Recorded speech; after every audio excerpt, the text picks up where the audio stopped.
딱 0.5 B컷 인하를 시작으로 이제 4년 만에 미국의 금리 인하가 시작됐거든요. 그런데 B컷 이후에 의외로 기대를 가졌던 자산의 수익률이 약간 다른 방향을 좀 보이고 있어요. 맞아요. 기준금리 인하에 대한 기대감이 너무 높아서 이미 7월, 8월부터 매 B컷 한다, 금리 인하한다면서 굉장히 기대감이 높았잖아요. 네. 이런 기대감이 이미 선반영돼 있었던 거예요. 그래서 원래 연초에 10년짜리 미국 국채 수익률이 4.8, 4.9였다가 네. 이미 B컷 전에 3.8, 4.0이 깨져버렸어요. 시장에 있는 시장금리, 채권 매수자, 매도자들 사이에서는 야, 우리가 너무 빨리 기대감에 금리가 너무 많이 내려갔기 때문에 오히려 지금은요 3.86까지 내려갔던 금리가 4.01까지 올라와 있어서 저는 오히려 이렇게 4.0대를 넘어갈 때가 좀 채권을 매수하기 더 좋은 타이밍이 아닌가라고 생각하고 있어요.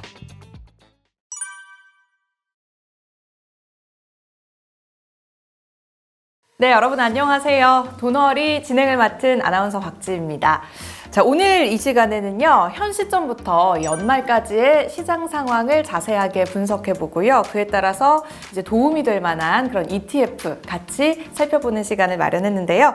자, 금융 교육 서비스 기업 웰스에듀의 김양수 대표님과 함께 하도록 하겠습니다. 대표님 안녕하세요. 안녕하세요. 네, 반갑습니다.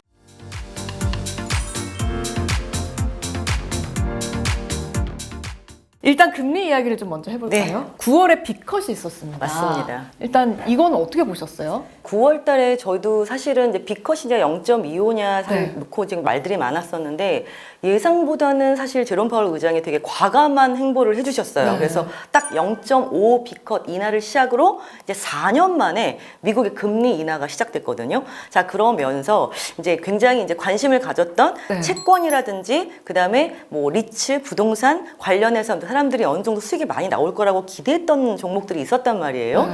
그런데 B컷 이후에 의외로 기대를 가졌던 자산의 수익률이 약간 다른 방향을 좀 보이고 있어요. 맞아요. 일단은 B컷 이후에 성장주라든지 기타 다른 종목 같은 경우에는 좀 안정적인 성장 흐름을 보여줬단 말이에요. 네. 그리고 리츠도 마찬가지로 굉장히 좋은 흐름을 보여주고 있는데 의외로 가장 기대가 많았던 채권의 수익률이 지금 안 좋아지고 있어요. 네, 그래서 그죠? 많이들 이제 궁금해하시고 계시는 것 맞습니다. 같아요. 저도 이제 금리가 네. 내려간다라고 하면 채권의 수익률은 당연히 올라가야 되는 그쵸. 거 아니야? 네네네. 라고 생각을 했는데 지금 좀 다들 그 부분에 있어서 실망을 그쵸. 하신 분들도 계시고 그쵸. 네. 그런 것 같은데 그 얘기 먼저 해볼까요? 네네. 채권 이 수익률이 낮은 이유가 무엇일까요? 자, 되게 좋은 질문 주셨어요. 네. 지금 내린 금리는 기준금리예요. 네. 자, 기준금리라는 것은 정책금리인데요. 정책적으로 금리의 기준을 정해주기 위해서 정하는 금리거든요. 그래서 중앙은행이라든지 연준에서 정하는 거죠. 기준금리를 5.5에서 5.0으로 내렸는데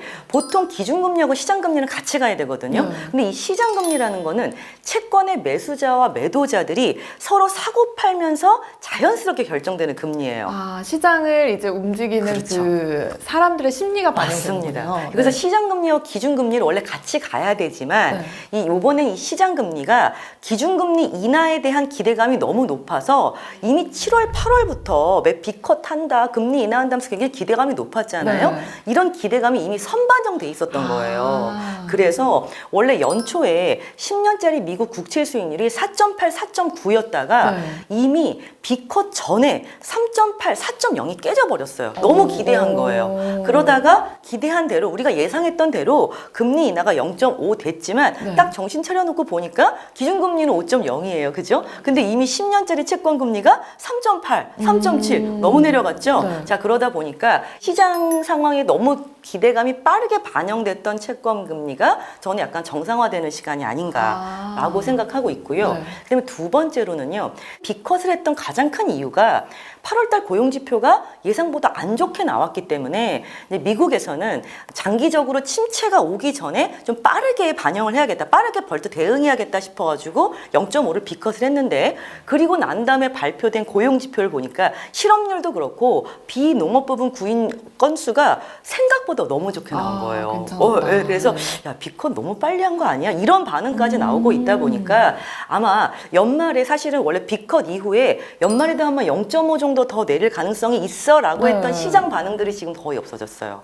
야, 0.5가 아니라 이렇게 고용 지표가 좋고 미국의 경기가 이렇게 튼튼하면 야, 0.25도 못할 가능성이 있어. 이렇게 나오고 있어요. 시장 반응들이. 네. 자, 그러다 보니까 시장에 있는 시장금리, 채권 매수자, 매도자들 사이에서는 야, 우리가 너무 빨리 기대감에 금리가 너무 많이 내려갔기 때문에 오히려 지금은요, 3.86까지 내려갔던 금리가 4.01까지 올라와 있어서 저는 오히려 이렇게 4.0대를 넘어갈 때가 좀 채권을 매수하기 더 좋은 타이밍이 아닌가라고 생각하고 있어요. 그럼 이게 시장에 이미 선 반영이 되었다면 네, 네. 앞으로 이제 추가 인하가 네. 된다고 해도 네. 채권의 수익률이 그렇게 올라가지 않는 거 아니야? 라고 자, 생각할 수도 있을 것 같아요. 그렇죠. 근데 이 채권의 수익률이 주식하고는 정말 다르다는 걸 조금 인지해 주시면 너무 감사한 게 주식이야. 네. 하루에도 30%가 왔다 갔다 하잖아요. 네. 근데 채권은 원래 기준금리 인하할 때라든지 금리 인하할 때 0.25씩 보통 인하를 하잖아요. 자, 그러다 보니까 금리가 1% 인하되는데 걸리는 시간이 우리가 예상하는 것처럼 1, 2개월 사이 그렇게 확확 내려가질 않아요. 보통은 1년이나 2년 주기를 가지고 좀 장기적으로 금리가 완만하게 내려가는 게 그거에 사실은 시장 상황에도 좋은 거고 네. 그리고 채권을 투자하시는 분들도 주식과는 다르게 좀 텀을 길게 놓고 투자를 하셔야 채권 투자에선 실패하지 않고 장기적으로 좋은 수익을 좀 가져가실 수 있지 않을까 싶습니다. 네.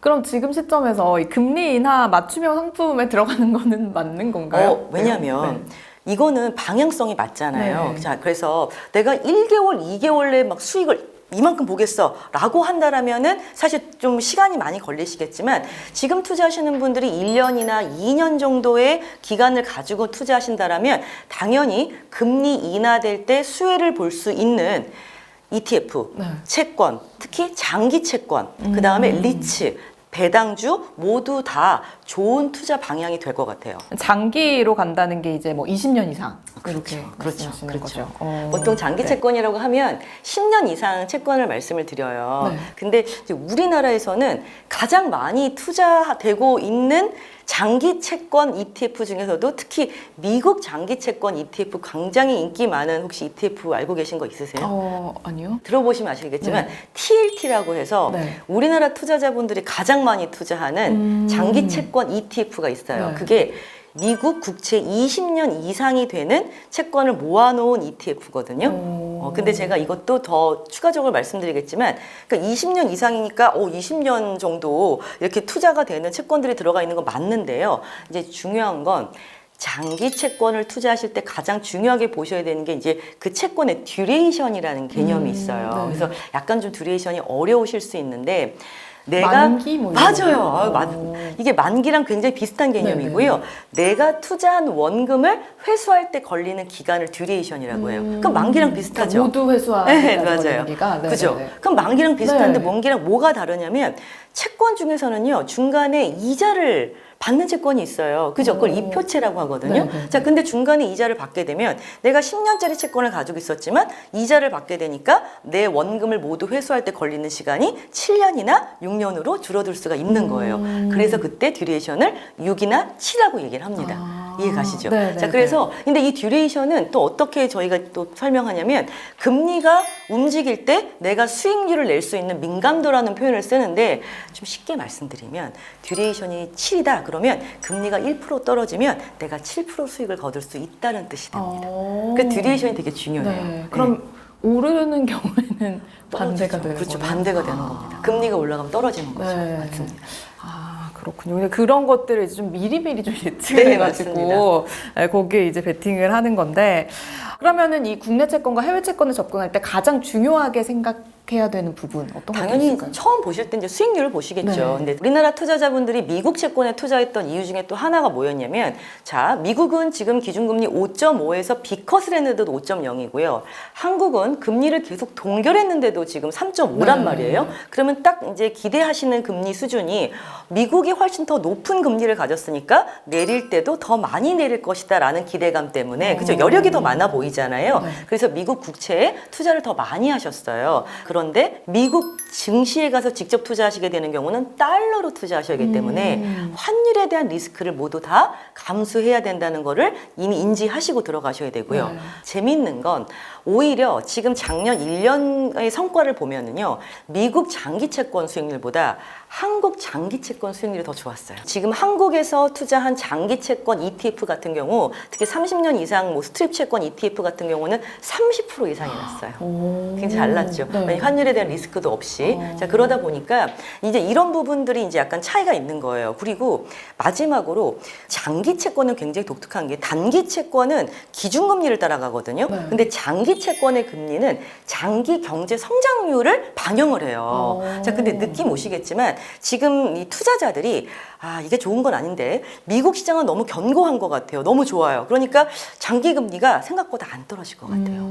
근데 한국 경제는 느낌이 좀 그죠. 네. 예, 그게 어렵잖아요. 힘들죠. 힘들잖아요. 네. 그 장기 경제 성장 전망을 미국보다 한국이 좀 안 좋게 보다 보니까 지금 장기 채권 금리가 한국에 더 떨어져 있어요. 떨어져 있는 상황. 그래서 수익률이 좋은 거예요. 오히려 역설적으로. 네, 네, 네, 그래서 한국 채권 수익률이 의외로 굉장히 좋은 수익률을 냈다라는 것도 좀 시장에서 투자하시는 분들이 참고하시면 좋을 것 같아요. 네. 그리고 이제 부동산 시장 그 리츠에 대한 관심도 네. 이제 금리 인하와 함께 맞습니다. 높아지고 있는 상황인데 네. 앞으로도 리츠가 계속 괜찮을 거라고 보시나요? 왜냐하면 네. 보통 금리가 인하될 때 가장 유망한 자산 두 가지를 뽑아라 그러면 부동산하고 채권을 뽑아요. 근데 저희가 지금 계속 채권 얘기를 드렸잖아요. 네. 그리고 이제 리츠 얘기인데 제가 지난번 방송 때도 리츠 얘기는 좀 드렸었어요. 근데 그때는 이제 리츠가 되게 많이 떨어져 있었을 때란 말이에요. 네. 그래서 오히려 얘네들 공모가보다 낮은 리츠가 되게 많았었거든요. 근데 오히려 그때가 사실 투자하기 되게 좋은 시기인데 네. 그때 이후로 리츠 가격이 6개월 동안 굉장히 다 올랐어요. 예. 거의 평균 10% 이상은 올랐던 것 같고요. 네. 그 이 리츠는 우리나라하고 미국하고 똑같이 굉장히 좋은 흐름을 보이고 있거든요. 실제 미국 같은 경우는 미국의 MSCI 리츠 ETF 같은 경우에는 작년 1년 수익률이 한 30% 가까이 났을 거예요. 났을 거고. 1년 수익률. 네, 리츠가 그러니까 금리 인하되는 기대감을 반영하면서 실제 금리가 인하되는 효과도 보면서 리츠의 가격이 꾸준하게 지금 올라와 있어서 네. 우리나라도 그렇고 미국도 그렇고 리츠 주가 흐름이 상당히 괜찮은 모습을 보이고 있고요. 그 다음에 배당금도 굉장히 좋은 분배율을 보이고 있어요. 그럼 미국이나 우리나라가 금리 인하를 본격적으로 시작한다라면 리츠는 더 좋아질 수밖에 없는 게 대부분 부동산을 살 때 내 네. 돈으로 100% 사는 사람이 있을까요? 거의 아니요, 없죠. 거의 대출이죠. 그렇죠. 네. 그게 레버리지라고 네. 저희가 얘기를 하는데 리츠가 그래요. 리츠 같은 상품들이 오피스라든지 큰 이제 부동산들을 매입하다 보니까 레버리지를 활용해야 되다 보니까 대출을 당연히 많이 지고 살 수밖에 없는데 금리가 인하되면 대출 이자 비용이 줄잖아요. 네. 그러면서 리츠의 수익률이 더 좋아지게 되고요. 두 번째는 리츠는 계속적으로 신규 자산을 편입을 하게 돼 있어요. 그런데 신규 자산을 편입할 때 금리가 내려가니까 당연히 더 싸게 살 수 있게 되다 보니까 네. 금리가 인하되게 되면 리츠의 수익률이 좋아질 수밖에 없어요. 그래서 아마 더 눈에 보이지 않을까 싶어요. 우리나라에서 고객분들이 가장 좋아하는, 투자자들이 가장 좋아하는 리츠 중에 하나가 미국의 리얼티 인컴이라는 리츠를 굉장히 좋아하거든요. 네. 근데 이 리얼티 인컴도 분배율도 분배율이지만 가격 자체가 또 되게 예쁘게 올랐어요. 그래서 한 11년 사이에 한 19%, 20% 가까이 올랐고요. 그리고 미국 리츠 중에 또 인기가 되게 많은 리츠 중에 하나가 VNQ라고 있어요. 그러니까 네. 미국 전체 리츠를 다 합쳐놓은 리츠. 그러니까 나는 미국 부동산에 투자하고 싶어 라고 생각하시면 이제 VNQ에 딱 투자하시면 미국 부동산에 투자하는 그런 효과를 볼 수 있는데 이것도 20% 가까이 상승한 것 같아요. 그래서 이 두 개 자체의 흐름도 굉장히 괜찮아요. 그렇다면 뭐 전체적으로 이제 리츠의 수익률은 네. 좀 괜찮을 것으로 보여지는데 그 중에서도 네. 우리나라 네. 부동산을 네. 네. 눈여겨보는 게 좋을 것 같다라는 네. 거. 네. 그리고 이제 미국의 리츠, 뭐 리얼티 인컴, VNQ 뭐 이런 것들도 같이 말씀을 해주셨습니다. 자, 그러면 이제 내년에도 금리 인하가 계속 된다고 보는 이 상황에서 우리가 눈여겨봐야 할 상품들 그리고 이 금리 인하 시기에 우리가 투자를 할 때 또 추가로 챙겨야 될 체크 포인트들 이런 것들이 있을까요? 일단은 금리 인하가 시작된다고 하니까 이미 시장에서는 반응이 오기 시작하는 게요. 네. 마지막 고금리 예금을 타기 위한 투자자들이 되게 많아졌다는 얘기를 네네네. 하더라고요. 저 그거 나쁘지 않은 전략이라고 생각해요. 그래서 시장에 내가 챙길 수 있는 고금리 상품이 있다면 그건 당연히 챙겨서 미리 가입하시는 게 굉장히 좋을 것 같고요. 그 다음에 두 번째로는 이제 이게 금리 인하가 되는 이유가 되게 중요하거든요. 금리 인하를 왜 할까요? 왜 하냐면 이제 경기 둔화가 되는 걸 막기 위해서 어떻게 보면 금리를 선제적으로 인하를 하는 건데 이제 그렇다면 이 금리 인하할 때 이게 이제 경기 침체로 갈 건지 아니면 어느 정도 좀 방어를 해주는지에 따라서 투자 전략도 약간 바뀌어야 되는 게 만약 침체로 간다 그러면 사실 이제 주식시장 같은 경우는 위험자산 비중을 줄여야 되거든요. 그리고 배당주 위주로 더 포션을 늘려야 되는데 지금 미국처럼 침체로 가지 않고 되게 견고하게 경기가 유지가 된다라고 하면 금리가 인하되면 의외로 있잖아요. 뭐 배당주보다도 성장주나 헬스케어주나 이런 것들이 굉장히 테크주 이런 것들이 되게 수혜를 보는 경우도 있어요. 지금 미국의 시장이 딱 그런 경우인 것 같아요. 자, 그리고 세 번째는요. 만약에 금리 인하가 되는 게 지금 방향성이 보였잖아요. 그러면 우리가 금리 인하될 때 좋은 수익을 낼 수 있는 게 제가 채권이라고 말씀드렸잖아요. 근데 채권 중에서도 살펴봐야 되는 게 그 안에 듀레이션을 봐야 된다고 말씀드렸잖아요. 그러면 듀레이션이 좀 더 긴 게 금리 인하가 될 때 좀 더 수익을 낼 수 있겠죠. 자, 그래서 듀레이션이 좀 더 긴 자산을 편입시키는 게 좀 맞다고 생각하는데 TLT가 20년 장기 채권을 구성되어 있다고 하지만 실제 듀레이션이 16년밖에 안 돼요. 그러면 이 TLT보다 더 높은 듀레이션을 가지고 있는 미국 ETF 같은 거 한번 찾아보면 도움이 되실 것 같아요. 이제 제가 보니까 핌코에서 나오는 것도 있고 뱅가드에서 나오는 것도 있거든요. 그래서 핌코에서 나오는 거는 GROG라고 하는 그 티커를 가지고 있는 ETF는 듀레이션이 평균 듀레이션이 25년이 넘어가는 장기 채권으로 구성이 돼 있고 뱅가드에서 나오는 ETF 중에 EDV라고 하는 ETF가 있어요. EDV라고 하는 ETF도 이것도 25년 이상 듀레이션을 가지고 있는 채권들로 구성이 돼 있어서 나 이왕에 금리 인하기에 채권을 가지고 수익률을 좀 극대화하고 싶다. 그러면 듀레이션이 좀 더 긴 이런 장기 채권 ETF로 포트폴리오 짜시는 것도 더 좋은 수익을 낼 수 있는 계획이 될 것 같고요. 한국에서도 마찬가지예요. 그럼 한국 채권도 나 좀 더 장기적으로 긴 거 하고 싶어. 그러면 보통 채권 ETF나 채권 중에 뒤에 액티브라는 표현이 붙은 게 있어요. 액티브 또는 스트립. 이라는 두 가지 단어를 좀 기억해 주시면 좋은데 액티브와 스트립. 네, 맞아요. 액티브, 그러니까 좀 더 채권을 적극적으로 운영해서 내가 수익을 더 많이 내겠다라는 전략이다 보니까 듀레이션을 좀 더 길게 가지고 가는 이런 그 전략을 가지고 있고요.